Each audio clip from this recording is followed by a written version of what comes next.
سب سے پہلے تو علی بھائی یہ سوال ہے کہ تمام مکاتب فکر کے جو علماء جیت ڈگری والے باقاعدہ مستند وہ سارے آپ سے اعلان برات کرتے ہیں الحمدللہ، اور بڑے شدید قسم کی آپ پر جرح کرتے ہیں. تو پھر سوال یہ پیدا ہوتا ہے کہ آپ کا آخر اپنا فرقہ کون سا ہے اور آپ یہاں تک پہنچے کیسے ہیں؟ آخر آپ کا بھی تو کوئی بیک گراؤنڈ ہے. دیکھیں جی، یہ سوال تو اکثر لوگ کرتے ہیں کہ تمام مکاتب فکر کے علماء شدید اعلان برات کرتے ہیں. تو الحمدللہ میں یہ اپنے لیے اعزاز سمجھتا ہوں کہ تمام مکاتب فکر کے فرقہ پرست علماء شدید اعلان برات کرتے ہیں. اور یہ کوئی نئی بات نہیں ہے، یہ شدید اعلان برات ان کا باقی علماء مکاتب فکر کے علماء سے بھی ہے. کیا بریلوی علماء دیوبندیوں سے شدید اعلان برات نہیں کرتے؟ دیوبند بریلویوں سے شدید اعلان برات نہیں کرتے؟ سنی شیعہ سے، شیعہ سنی سے، اور اس قسم کی لینگویج استعمال کرتے ہیں ایک دوسرے کے علماء کے بارے میں. تو یہ کوئی ایک نئی چیز نہیں ہے. ظاہر ہے جب بھی کوئی حق کی آواز بلند ہوگی یہ لوگ مخالفت میں اتریں گے. کاش یہ اعلان برات کرنے کے کو چھوڑ کے کتاب و سنت کے دلائل میں کوئی رد کرنے کی کوشش کرتے، چھڑولا مارنے دی نہیں کتاب و سنت کے دلائل، تو اس کو پذیرائی بھی حاصل ہوتی اور اس کو ایکسیپٹ بھی کیا جاتا. باقی رہا کہ میرا فرقہ کون سا ہے، میں تو بار بار کہتا ہوں کہ میرا فرقہ، میرا گروہ، فرقہ تو میرا کوئی بھی نہیں ہے جی. اسلام میں فرقہ واریت حرام ہے. وَاعْتَصِمُوا بِحَبْلِ اللَّهِ جَمِيعًا وَلَا تَفَرَّقُوا إِنَّ الَّذِينَ فَرَّقُوا دِينَهُمْ وَكَانُوا شِيَعًا لَسْتَ مِنْهُمْ فِي شَيْءٍ. اے نبی، جنہوں نے دین میں فرقے بنائے اور اپنے آپ کو گروہوں میں بانٹ لیا، آپ کا ان سے کوئی تعلق ہی نہیں ہے. تو وہ میں اس گروہ میں شامل ہوں جو نبی صلی اللہ علیہ وآلہ وسلم کے زمانے میں آپ صلی اللہ علیہ وسلم، آپ کے صحابہ اکرام علیہم رضوان اور آپ کے اہل بیت علیہم السلام کا گروہ تھا. اور آج بھی الحمدللہ جو اس گروہ کے اندر شامل ہیں میں ان کی عزت کرتا ہوں. میں سب لوگوں کو الحمدللہ مسلمان سمجھتا ہوں جو بھی اللہ اور اس کے رسول اور صحابہ کرام اور اہل بیت کے ساتھ عقیدت رکھتے ہیں، ان کی تعلیمات کے اوپر الحمدللہ عمل کرتے ہیں. تو میں یہاں تک کیسے پہنچا ہوں؟ دھکے کھا کے جی. میں نے بیک گراؤنڈ تو اپنا شروع میں بتا دیا تھا کہ بیسیکلی میری جو بلٹ اپ ہوا ہے وہ ایک کٹر بریلوی خاندان کے اندر ہوا ہے، اور بڑی چھوٹی عمر سے ہی میں ایک سمجھ لیں ایک پریکٹسنگ قسم کا بریلوی تھا. پریکٹسنگ مسلمان نہیں، بریلوی. اور میں اس لیے نہیں بول رہا کہ میں بریلویوں کو نعوذ باللہ کو کافر سمجھتا ہوں، میں مسلمان ہی سمجھتا ہوں. مراد یہ کہ اپنے مکتبہ فکر کے اندر فلرش کرنے والا. یعنی میری عمر اس وقت سمجھ لیں ہارڈلی کوئی 10-12 سال تھی تو مسجد کے ساتھ تعلق بن گیا، اور بڑی چھوٹی عمر کے اندر ہی، یعنی مجھے صحیح طرح یاد ہے کہ میں مئی 1992 میں بالغ ہوا تھا، اور میں الحمدللہ اس وقت بھی 5 وقت نماز پڑھتا تھا الحمدللہ، اور رمضان المبارک کے روزے رکھتا تھا. اور اس کے بعد بڑی چھوٹی عمر کے اندر ہی دعوت اسلامی کا قرب مل گیا. الیاس قادری صاحب کا سبز پگڑی باندھنی شروع کر دی 1992 میں، 93 میں باندھنی شروع کر دی تھی. اور پھر آنورڈ تقریباً 2001 تک میں دعوت اسلامی میں رہا. اس کے بعد کچھ اختلافات کی وجہ سے میں الگ ہو گیا. اسی دوران میں انجینئرنگ یونیورسٹی سے بھی فارغ ہو چکا تھا ڈگری کر کے، اور پھر میری جاب بھی ہوگی اسلام آباد میں ایک سرکاری محکمے کے اندر. الحمدللہ 19 گریڈ میں ہوں میں. تو بینگ میکینیکل انجینئر میری اس اعتبار سے تو ایکسپرٹیز تھیں، لیکن میں میٹرک لیول سے ہی کتابیں پڑھنے کا شوقین تھا. بہار شریعت میں نے 1994 میں پہلی دفعہ دلی سے چھپ کے آئی تھی. اس وقت مجھے یاد ہے میں نے 300 روپے کی خریدی تھی. تو اس وقت 300 روپے بڑی چیز تھی، نئی آئی تھی کمپیوٹر کمپوزنگ کے ساتھ. تو میں نے فقہ حنفی ساری کی ساری پڑھ لی. اور اس کے بعد تصوف کی وہ کتابیں جو صرف اہل تصوف صرف ان کا نام سنتے ہیں جی، رسالہ قشیریہ ہے، کوئی کیمیائے سعادت ہے، احیاء العلوم ہے، مکاشفۃ القلوب ہے، کیمیائے سعادت ہے، منہاج العابدین ہے، غنیۃ الطالبین ہے، عوارف المعارف ہے. یہ وہ کتابیں ہیں جو میں نے ایف ایس سی لیول کے اوپر تصوف میں اپنی اس شوق کی وجہ سے پڑھ لی ہوئی تھی. اور 1996 میں جب میں ابھی سیکنڈ ایئر کا اسٹوڈنٹ تھا انجینئرنگ یونیورسٹی میں، کٹر قسم کا صوفی بن چکا ہوا تھا. سبز پگڑی بھی باندھتا تھا اور ایک پریکٹسنگ صوفی بھی، اور امام غزالی کو میں اپنا ایک آئیڈیل مرشد سمجھتا تھا. آج بھی میں کئی چیزوں میں ان کی قدر کرتا ہوں، جن میں اختلاف ہے وہ اپنی جگہ. پھر چلتے 2001 میں جب میں ڈگری کر کے فارغ ہوا 2000 کے مڈ میں، اور پھر اس سے لے کے 2001 تک یہ 1 سال کا پیریڈ تھا جو میرے اوپر تھوڑا تکلیف دہ تھا. میری کمر میں تکلیف ہو گئی، اس کی وجہ سے میں ڈگری کرنے کے بعد جاب وغیرہ کی تلاش میں اس طرح نہیں رہا، میں نے گھر میں آرام ہی کیا. اس دوران مجھے غلام سعود سعیدی صاحب کا تعارف ہوا. شرح صحیح مسلم میں نے پڑھنی شروع کی، اور الحمدللہ اس کی وجہ سے میرا ذہن کھلا کہ بریلوی ہوتے ہوئے بھی آپ بریلوی علماء سے اختلاف کر سکتے ہیں. یہ غلام رسول سعیدی صاحب کی ایک خصوصیت تھی اور میں نے ان کو بتائی بھی. میری الحمدللہ ڈیٹیل ان سے ملاقات ہوئی تھی 22 مارچ 2007 کو ڈیٹیل کے ساتھ, اور الحمدللہ بڑے اوپن مائنڈڈ وہ شخصیت تھی. پچھلے سال ہی فوت ہوئے, اللہ تعالیٰ ان کی مغفرت کرے. ان کی وجہ سے میرا ذہن کافی کھلا. پھر آہستہ آہستہ میں نے صحیح مسلم پڑھنا شروع کی. غلام رسول رضوی صاحب کی جو فیصل آباد والے ہیں, سردار صاحب کے مدرسے کے اندر وہ شیخ الحدیث تھے, وہ بھی فوت ہو چکے ہیں. بخاری مسلم میں نے بریلویوں کا ترجمہ ہی پڑھا, اور بس اس طریقے سے کام چلتا رہا. بال میں نے کبھی سوچا نہیں تھا کہ میں نے فرقہ واریت کو چھوڑنا بھی ہے.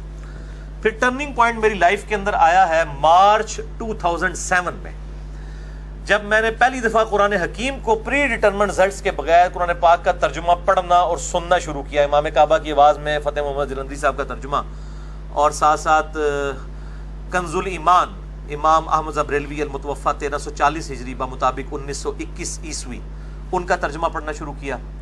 تو کرتے کرتے میرا جو ہے دل وہ ٹلٹ ہو گیا اس حوالے سے کہ قرآن حکیم کے جو عقائد و نظریات ہیں ان کے اوپر میں کم از کم نہیں ہوں. پھر پیر نصیر الدین نصیر صاحب کا تعارف ہوا, ان کی کتابیں پڑھنی شروع کی. 2007 میری زندگی کا ایک بڑا کریٹیکل ایئر تھا اس اعتبار سے, حتیٰ کہ 2000 کے اینڈ تک میں تقریباً آپ سمجھ لیں تبلیغی جماعت کو حق پہ سمجھنا شروع کر دیا تھا میں نے, یعنی بریلویت سے نکل کے ایک سٹیپ دیوبند کو, کہ کم از کم ان کی توحید کے اعتبار سے معاملات درست ہیں. اور 2 نومبر 2007 کو رائمنڈ اجتماع میں بھی میں سالانہ اجتماع میں گیا, وہاں بھی بڑا کلوزلی ان کو دیکھا. لیکن مجھے کچھ ہی عرصے میں اندازہ ہوا کہ بریلوی اور دیوبندی مکتبہ فکر دونوں ہی تقریباً کوئی 19-20 کا ہی فرق ہے. بزرگوں کے واقعات, فضائل اعمال کے اندر جو کچھ لکھا ہوا ہے, یہ وہ ساری کی ساری چیزیں اسی قسم کی ہیں.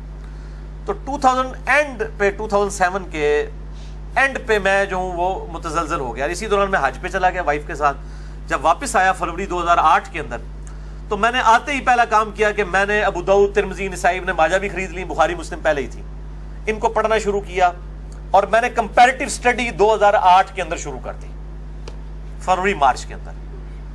اور کمپیریٹیو سٹڈی یہ کہ میں مختلف مکاتب فکر کے علماء کو ملتا تھا جا کے, جس طرح ہوں تسی میرے کو آئے ہوئے ہو نا. خیر میرے کو تو خیر اس طرح میرے ورگا تو بندہ کوئی نہیں سی جس کو میں جانتا, نیوٹرل. باقی تمام مکاتب فکر کے علماء کے پاس 2008 یعنی فروری, مارچ, اپریل, یہ اس دوران میں مختلف علماء کو, بریلویوں کو مل رہا ہوں. بریلویوں کے ساتھ تو خیر بچپن سے تھا, بریلویت ہم سے زیادہ کون جانتا تھا. میں دیوبندی مفتی کے پاس اسلام آباد میں گیا, میرے آفس کے کولیگ لے گئے اور وہ کہنے لگے جی بہت بڑے مفتی ہیں, آپ ان کے ساتھ ڈسکشن کریں. میں نے جب تھوڑی سی ڈسکشن کی تو وہ فوراً ہی اپنا وہ جس کو کہتے ہیں کانفیڈنس لوز کر جانا اور ایک بڑی تلخ رویے کے اوپر اتر آنا بغیر دلائل کے ساتھ. میں نے ایک انگوٹھے چومنے کا مسئلہ ان سے پوچھا کہ یہ جو انگوٹھے چومتے ہیں بریلوی حضرات, تو آپ کیوں نہیں چومتے؟ اب میں دیوبندی ہو چکا ہوا تھا لیکن انگوٹھے بھی چومتا تھا. کیوں؟ میں اپنے بزرگوں کا کٹر فالوور تھا. میں نے کہا جی وہ رد المحتار یعنی فتاوی شامی کے اندر یہ لکھا ہوا ہے کہ نبی صلی اللہ علیہ وآلہ وسلم کے مبارک نام کے اوپر انگوٹھے چومے جائیں, اذان کا جواب دیتے ہوئے بھی. پہلی دفعہ پڑھا جائے قرۃ عینی بک یا رسول اللہ, دوسری دفعہ پڑھا جائے صلی اللہ علیہ یا رسول اللہ. تو میں پڑھتا تھا. تو میں نے ان کو کہا کہ آپ کیوں نہیں پڑھتے ہیں؟ تو وہ کہنے لگے کہ یہ تو ضعیف حدیث ہے. میں نے کہا فضائل اعمال میں کئی ضعیف حدیث ہیں جس پہ ہم عمل کر رہے ہیں, تو انگوٹھے چومنے والی روایت سے کیا مسئلہ ہے؟ تو انہوں نے پھر اپنے دل کی بات کر دی. انہوں نے کہا جی یہ چونکہ بریلوی کرتے ہیں اس لیے ہم نہیں کرتے. یہ کون تھے جی؟ مفتی اسماعیل؟ یہ میں نہیں, اسماعیل طورو صاحب سے تو خیر میری ملاقات نہیں, ان کی بھی کئی ایک چیزیں میرے سامنے آئی ہیں, وہ تو آپ چھوڑ دیں. کوئی اور مفتی صاحب ہے, میں اب وہ نام نہیں لیتا, اتنے مشہور نہیں ہیں لیکن وہ بڑے مفتیوں میں. ٹھیک ہے. اور اسی طریقے سے الحمدللہ مجھے کہنے لگے یہ جس قسم کی تم گمراہ کن باتیں کرتے ہو نا اور ہمارے بزرگوں کے بارے میں, مجھے کہتے ہیں جی آپ اختلاف امت اور صراط مستقیم پڑھ لیں. وہ بریلویوں کے پاس آپ چلے جائیں, وہ کہتے ہیں جال پڑھ لیں آپ احمد یار نعیمی صاحب کی, اور یہ یوسف لدھیانوی صاحب کی اختلاف امت اور صراط مستقیم, یہ سب نے اپنی اپنی ٹیکسٹ بکس رکھی ہوئی ہیں نا. وہ کہتے ہیں آپ جی یہ پڑھ لیں. اور اہل حدیث کے پاس چلے جائیں گے, وہ کہیں گے آپ تلاش حق پڑھ لیں. وہ بھی ایک اہل حدیث ہیں ریورٹڈ, انہوں نے تلاش حق لکھی ہے. شیعہ کے پاس چلے جائیں, وہ آپ کو کہیں گے جی وہ ایک مالکی سوڈان کے سنی سے شیعہ ہوئے تھے, ان کی کتاب اردو میں آ چکی ہے, میں بھی سچوں میں ہو جاؤں, تیجانی صاحب کی. وہ کہیں گے جی یہ تیجانی صاحب دی جناب پڑھ لو, میں بھی سچوں میں ہو جاؤں. تو سارے کو اپنی اپنی کتابیں, کوئی اللہ دی کتاب اللہ نبی دی کتاب نہیں پڑھاتا. انہوں پتا ہے پہلے مولوی دی کتاب پڑھو تاکہ تمہاری مت ماری جائے. تو مجھے کہنے لگے وہ پڑھے. میں نے کہا میں نے پڑھی ہے, اس کے اندر اتنے بڑے بڑے بلنڈر لکھے ہوئے ہیں. میں نے ایک دو بتائے تو ان کے جناب وہ ادھر سے نا جھاگ چھوٹنی شروع ہوگی, غصے میں آ گئے. وہ کہتے ہیں تو عن قریب جو ہے نا گمراہ ہو جائے گا, تو اہل حدیث ہو جائے گا. میں نے کہا جی میں تو اہل حدیث کو گمراہ سمجھتا ہوں، میں نے کیوں اہل حدیث ہونا ہے؟ نہیں اس طرح کی باتیں کرنے والے اہل حدیث ہو جاتے ہیں۔ خیر جب ہم نکلے، ہم 3-4 دوست تھے جو یہ ہدایت کا سفر اکٹھا طے کر رہے تھے، تو میرے ایک بھائی کہنے لگے جی آپ اس طرح کریں، اہل حدیث کو بھی چیک کر لیں، ان کو چیک کرنے میں کیا حرج ہے؟ تو خیر میں اہل حدیث علماء کے بارے میں یعنی رابطہ کیا اور مختلف لوگوں کے نام سامنے آئے۔ الٹیمیٹلی خیر جس شخصیت تک میں پہنچا، میری خوش قسمتی ہے، شیخ زبیر علی زئی رحمہ اللہ تعالی المتوفی 1435 ہجری میری خوش قسمتی تھی، اور میں شیخ صاحب سے کہا کرتا تھا کہ اگر میں آپ تک نہ پہنچا ہوتا تو میں اہل حدیث کو پہلے ہی کنکلوڈ کر لیتا بغیر تحقیق کے۔ بہرحال ان کے ساتھ میری ملاقات ہوئی 28 مئی 2008 کو، اور یوم تکبیر والے دن، یعنی 10 سال ہوئے تھے یوم تکبیر کو۔ 1998 میں پاکستان نے اٹامی بلاسٹ کیے تھے، اس کو 10 سال پورے ہوئے تھے، اور اسی دن میں نے الحمدللہ پراپرلی جو ہے وہ سنت کے مطابق رکوع میں جاتے وقت، رکوع سے اٹھتے وقت رفع الیدین کے ساتھ نماز بھی شروع کی۔ بہرحال مجھے اہل حدیث کے ساتھ جن مسئلوں پہ اختلاف تھا، چاہے وہ یزید والا ایشو تھا یا وہ 3 طلاق والا ایشو تھا، اسی قسم کے، اور داڑھی والا مسئلہ، اس طرح کے سارے ایشوز کے اوپر زبیر علی زئی صاحب کا موقف تو وہی تھا جو میں تحقیق کے ذریعے پہنچا ہوا تھا۔ اس لیے میں نے جو ہے نا وہ ان کو الحمدللہ اس اعتبار سے بڑا اچھا پایا، اور اللہ تعالیٰ نے میری ہدایت کا سبب بھی ان کو بنایا، اللہ تعالیٰ ان کو جزائے خیر دے۔ پھر الحمدللہ ان کے ساتھ رابطہ رہا، ان سے کافی کچھ علم حاصل کیا، اور ان کو بھی کئی جگہ موقع ملا مجھ سے استفادہ کرنے کا۔ اس لیے بعض اہل حدیث علماء یہ کہتے ہیں کہ جی زبیر علی زئی نے علی کو گمراہ کیا اور علی نے زبیر علی زئی کو گمراہ کر دیا، تو میں کہتا ہوں شاید دونوں باتیں ٹھیک ہی ہوں۔ ان کی نظر میں تو گمراہی ہے نا، وہ جو سورۃ الاعراف میں آتا ہے کہ جو لوگ خود رائے راست سے ہٹے ہوئے ہیں، گمراہی کو دیکھتے ہیں تو وہ سچ کا راستہ سمجھ لیتے ہیں، سچائی کو دیکھتے ہیں تو گمراہی سمجھ لیتے ہیں۔ بہرحال شیخ زبیر صاحب کے ساتھ 2008 میں میرا یہ معاملہ رہا۔ اسی دوران مجھے ایک اہل تشیع عالم کا تعارف ہوا، ثاقب اکبر صاحب کا، بڑے نیوٹرل پرسنالٹی ہیں۔ اب اسی دوران جب میں اہل حدیث کے اندر آیا اور میں نے شیخ زبیر علی زئی صاحب کا انٹرویو ریکارڈ کیا 17 جون 2009 کو، جس میں میں نے اہل حدیث کی غلطیاں پوائنٹ آؤٹ کی شیخ زبیر صاحب کی زبانی، اور یہ میری ویڈیو منظر عام پہ آئی، لاکھوں لوگوں نے دیکھی ہے۔ اس کی وجہ سے اہل حدیث علماء شیخ زبیر صاحب کے بھی خلاف ہو گئے، میرے بھی خلاف ہو گئے۔ پل میں اپنی کلیریفیکیشن پہ بڑا ڈیٹیل لیکچر دے چکا ہوں، مسئلہ number 124 A B C D، جسے شوق ہو اس میں میں نے یہ ساری سٹوری سنائی ہے۔ بہرحال میں مطلب اہل حدیث سے ایز اے مکتبہ فکر بڑا متنفر ہوا، 2008 کے اندر ہی میں متنفر ایز اے مکتبہ فکر ہو چکا تھا، اور میں نے اس وقت یہ تہیہ کر لیا کہ میں نے اگر دعوت حق کی آواز بلند کی تو میں انشاءاللہ نیوٹرل پلیٹ فارم سے کروں گا، بغیر کسی فرقے کے، نیوٹرل پلیٹ فارم سے۔ اور یہی وجہ ہے کہ میری پہلے دن سے لے کے آج تک جتنی ویڈیوز ریکارڈڈ ہیں، 2009 میں ریکارڈ ہونی شروع ہوئی ہیں پراپرلی تو 2010 اکتوبر میں، کبھی بھی آپ کو فرقہ واریت والا معاملہ وہاں پہ نظر نہیں آئے گا کہ میں نے کسی ایک فرقے کو کہ میں اس کی دعوت پیش کر رہا ہوں، کیونکہ اس ریکارڈنگ سے پہلے ہی میں الحمدللہ فرقوں کو 3 طلاقیں دے کے 4 تکبیریں پڑھ کے دفنا کے مسلمان ہو چکا ہوا تھا الحمدللہ۔ تو بہرحال اس میں مجھے آئیڈیا ہوا کہ اہل حدیث مکتبہ فکر میں بھی اکثریت جو ہے وہ اپنے علماء کے پیچھے ہیں، اور جو عوام الناس جو ریولٹ ہو کے آئی ہے بریلوی دیوبندی یا اہل تشیع سے، وہ کافی حد تک نیوٹرل ہے۔ تو بہرحال میں آج بھی ببانگ دول کہتا ہوں کہ آج بھی مجھ سے کوئی پوچھتا ہے آپ نے سوال کیا تو میں الحمدللہ ببانگ دول کہتا ہوں کہ میں جتنے بھی مکاتبے فکر ہیں، اہل سنت کے آف شوٹس ہوں یا اہل تشیع کے آف شوٹس ہوں، حنفی شافعی مالکی حنبلی اثنا عشری ہوں، زیدیاں ہوں، اہل حدیث میں سب سے بہتر حق کے اہل حدیث کے منہج کو سمجھتا ہوں، مسلک اہل حدیث کو نہیں، منہج اہل حدیث کو، یعنی کتاب و سنت اور اجماع کو حجت ماننا۔ باقی جو اختلاف رائے ہے وہ اپنی جگہ رہتا ہے، ان سے صحیح الاسناد حدیث کی روشنی میں۔ بہرحال میں لیکن باقیوں کی میں تکفیر نہیں کرتا، باقیوں پہ کفر و شرک کے فتوے نہیں لگاتا، گستاخی رسول کے فتوے نہیں لگاتا۔ بہرحال جو گستاخیاں واضح ہیں وہ میں پوائنٹ آؤٹ کرتا ہوں۔ 2008 کے اندر ہی پھر میں نے اہل تشیع کے ایک نیوٹرل عالم جنہوں نے وہ کتاب پاکستان کے دینی مسالک لکھی ہے، ثاقب اکبر صاحب وہ جانتے ہیں، البصیرہ والی، البصیرہ انہوں نے یعنی ایک اکیڈمی قائم کی ہوئی ہے۔ میں نے ان کے لیکچرز بھی سننے شروع کیے، لیکن وہ بھی مطلب ایک وہ آپ سمجھ لیں اہل تشیع کے طارق جمیل صاحب ہیں، جیسے سنیوں کے طارق جمیل صاحب ہیں، میٹھی میٹھی اخلاقی باتیں، تو یہی ہے، مطلب کوئی اختلافی موضوعات میں بات نہیں کرتے، لیکن ان کے قریب ہونے کا مجھے یہ فائدہ ہوا کہ مجھے اہل تشیع کے کلچر کو قریب سے دیکھنے کا موقع ملا، یہ کیسے سوچتے ہیں۔ ان کے ساتھ چونکہ سارے بڑے بڑے علماء رابطے میں ہوتے تھے، بلکہ اہل سنت کے بھی بڑے بڑے علماء، یہ جو ملی یکجہتی کونسل ہے، جب قاضی حسین صاحب اس کو سمجھ لیں لیڈ کر رہے تھے، اس زمانے سے وہ ان کے ساتھ ہیں، تو وہ کافی نیوٹرل ماشاءاللہ پرسنالٹی ہے ان کی، اب بھی ان سے رابطہ ہے، اور وہ موحد ہیں، توحید کا عقیدہ ان کا بڑا راسخ ہے.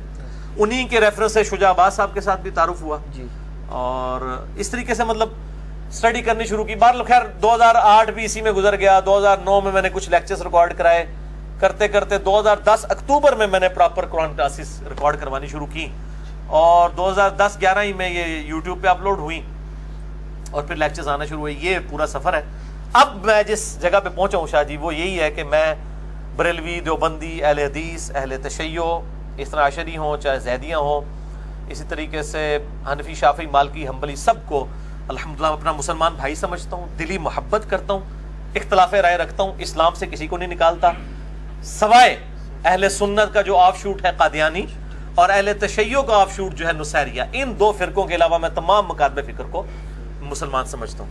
اور یہ ہو سکتا ہے بعض لوگوں کو بات بری لگے کہ اہل سنت کا آف شوٹ قادیانیت، کیونکہ قادیانیت فرقہ جو ہے وہ اہل سنت ہی میں سے نکلا ہوا ہے، اس لیے میں آف شوٹ کہہ رہا ہوں، اور اس پہ اہل سنت پہ کوئی قدغن نہیں لگائی جا سکتی، وہ ان کو اسلام سے خارج کر چکے ہیں. اس طریقے سے اہل تشیع بھی نصیریہ کو جو سیدنا علی کے لیے الوہیت کا عقیدہ رکھتے ہیں وہ اسلام سے نکال چکے ہیں. تو یہ شاہ جی ایک مختصر. اچھا علی بھائی، اس میں تھوڑی سی کنٹرڈکشن آ گئی، کو میں آپ کے بارے میں بڑی اسٹڈی کر آئی ہوں کہ ایسے نہیں آگے آپ سے کویسچن آنسر کرنے. وہ یہ ہے کہ آپ نے فرمایا کہ میں شروع سے میرا یہ موقف رہا ہے کہ میں کسی جماعت کی طرف سے اپنی افیلیشن نہیں کروں گا، لیکن اس میں کنٹرڈکشن یہ ہے کہ زبیر علی زئی صاحب سے جب آپ نے انٹرویو کیا تو اس میں، یا اس کے علاوہ شاید ایک تو انٹرویو تھا، ایک اور آپ کی ریکارڈنگ تھی، غالباً دونوں میں ایسے ہے کہ آپ نے انٹروڈکشن کرایا کہ جی ہم نے فلاں تحریک کو ہم آئے، اور آپ نے کیا لفظ استعمال کیا، کتاب و سنت کا منہج، سنت کے منہج کو کیا، سلف کے منہج. تو زبیر صاحب نے کہا جی اس کا مطلب پہلے حدیث ہو گئے، تو آپ نے فرمایا الحمدللہ. بالکل ٹھیک ہے، الحمدللہ. آج آپ حنیف قریشی صاحب سے بھی شاہ جی پوچھیں نا کہ آپ اہل حدیث ہو، کہیں گے ہاں جی اسی اہل حدیث ہیں، وہابیاں اہل حدیث نہیں ہیں. میں نے اس وقت بھی جو لکھ کے دیا تھا، اہل حدیث تو نہیں لکھ کے دیا تھا. شیخ زبیر صاحب نے جو چٹ پڑھی ہے اس میں الفاظ تھا کتاب و سنت کا جو منہج ہے وہ سلف کے فہم کے مطابق اڈاپٹ کیا. اتنا لمبا جو جملہ لکھا تھا اس کی بجائے میں اہل حدیث ہی لکھ دیتا نا. میں اسی وقت اس چیز کے خلاف ہو چکا تھا، اور شیخ زبیر صاحب کو میں نے ایمفسائز کیا اس بات کے اوپر کہ آپ یہ اہل حدیث ورڈ کی بجائے اہل سنت کا ورڈ استعمال کیا. جب شیخ زبیر صاحب نے کہا کہ آپ اتنی لمبی بات کے بجائے مطلب آپ اہل حدیث ہو گئے، تو آپ کو چاہیے تھا وہاں کہتے نہیں جی میں اہل حدیث نہیں ہوا، آپ نے وہاں کہا الحمدللہ. ہاں کاش اگر میں آج والا انجینئر محمد علی مرزا ہوتا تو میں کہتا کہ سر اس کو آپ ذرا چینج کر دیں، میں اہل حدیث منہج پہ آیا ہوں، اہل حدیث مسلک میں نے نہیں اڈاپٹ کیا. اچھا ہاں، باقی میں اس وقت بھی کلیئر تھا اس مسئلے میں. اتنا لمبا چوڑا جو مجھے لکھنا پڑا وہ اسی وجہ سے کہ میں کلیئر تھا اس موقف میں کہ یہ کام نہیں کرنا چاہیے. اور وہ جو الحمدللہ میں نے کہا ہے، میں آج بھی کہتا ہوں الحمدللہ میں اہل حدیث بھی ہوں، الحمدللہ میں اہل سنت بھی ہوں، میں الحمدللہ عمار ابن یاسر والا اہل تشیع بھی ہوں، الحمدللہ میں سب کچھ ہوں. اور میں تو اکثر کہتا ہوں کہ امام شافعی کہتے ہیں نا ان کان رفضا حب آل محمد فلیشهد الثقلان انی رافضی. اگر اہل بیت کی محبت کا نام رافضی ہونا ہے تو لوگ جنوں انس اس پر گواہ ہو جائیں کہ میں رافضی ہوں. تو میں بھی یہی کہتا ہوں کہ اگر نبی صلی اللہ علیہ وآلہ وسلم کی محبت کا نام بریلویت ہے میں بریلوی ہوں، اگر صحابہ کی عظمت کو ماننا دیوبندیت ہے میں دیوبندی ہوں، اگر جو ہے وہ توحید کے اوپر ایمفسائز کرنا، کتاب و سنت کو ایلیٹ ماننا باقیوں کے نظریات کے مقابلے پر بزرگوں کے، اہل حدیث میں اہل حدیث ہوں، اور اگر اہل بیت کی محبت کا نام اہل تشیع ہونا تو میں اہل تشیع ہوں. تو وہ تو ابھی بھی ہوں.